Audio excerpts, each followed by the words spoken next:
good evening, good morning, or good night. This is a big what's up from your boy, Mr. E, and this is Grinding for Greatness.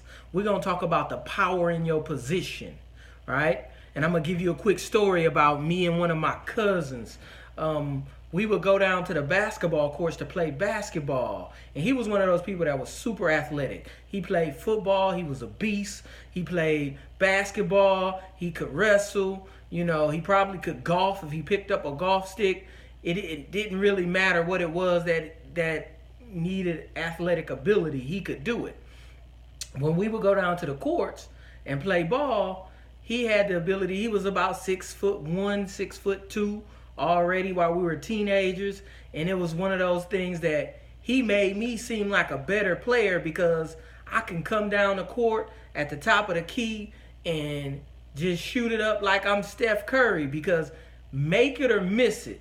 If I make it, great, we got 3 points. If I miss it, he gonna come flying through the air, catch it, bam on him every time. So we playing the game, you know, we going down the court, and I could just jack up shots, shot after shot after shot. So much so that the people that we were competing against started to get upset. And you could hear them murmur saying, "Oh, that's all you could do is dunk. That's all you could do is dunk. And that's all. If you did this, if you had to dribble, if you had to do this, then y'all wouldn't be winning."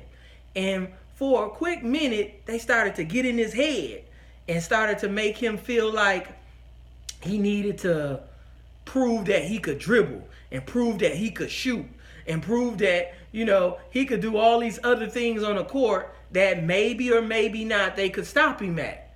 But then the one thing that he was doing that was consistently unstoppable was he could grab the rebounds, he could dunk. And, you know, that was one of the first times that I experienced, you know, talking to somebody or engaging somebody about the power in a position.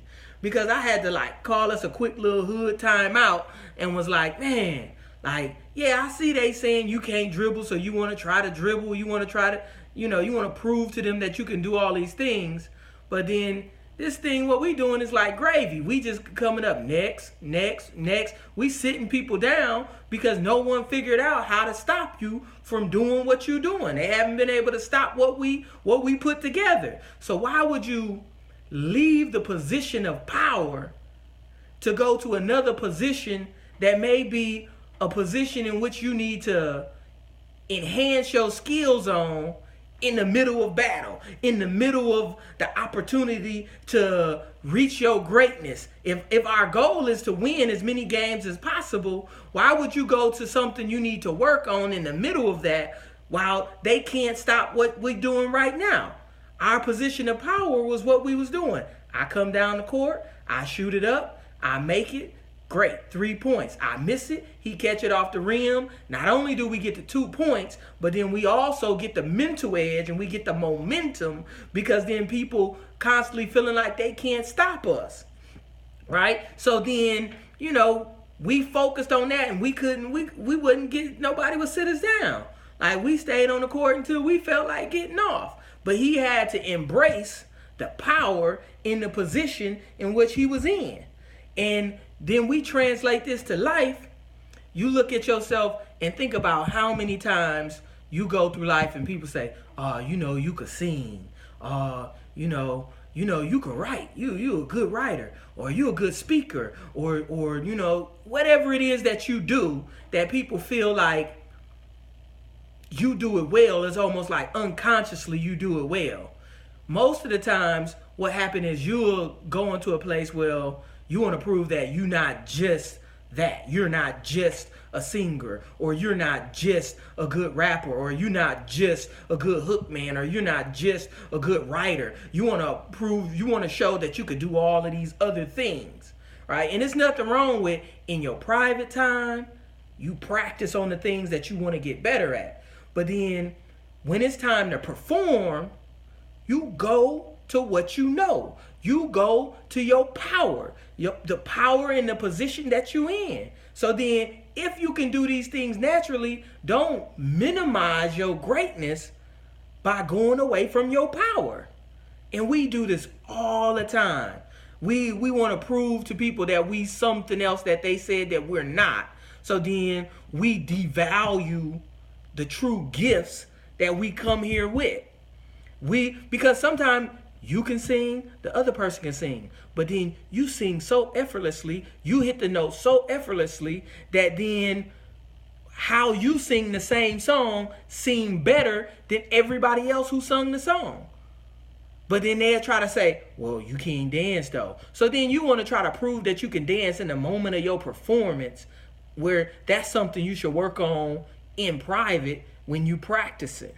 Don't give up your power position because the people either on the sidelines or the people who you competing against is trying to pull some kind of reverse psychology on you to point out your flaws, and then you start to try to work on your flaws in the middle of battle, in the middle of the opportunity to be reaching your greatness, in the middle of your opportunity to become a champion. That when it's game time, it's not practice time. When it's game time, you go with what you know. You go with what you can do. You move into your power position. Don't ever let nobody talk you out of your power position because they can't stop you. Think about that. They can't stop you. When they saying that's all that you can do, they not only saying that that's all that you can do, what they really saying is that what you can do, I can't do at the level you do it. And it bothers me that you do it at such a level. So remember, stick to the power of your position. Don't ever, in the middle of the game, in the middle of the battle, in the middle of the competition, in the middle of the opportunity to get to your greatness, move away from your power, especially if they can't stop you, especially if they can't hinder your momentum. If they putting obstacles up and you just rolling through obstacle after obstacle and after obstacle, and then all they say is, well, that's all you could do is keep rolling through these obstacles like that. But if you did it like this, I bet you couldn't do it. You just say, probably so. But stop me from coming the way that I'm coming. And then maybe we'll see if what you saying I can't do, I can. But until you stop that, I'm going to keep rolling. Power in your position, grinding for greatness. Mr. E, let's go.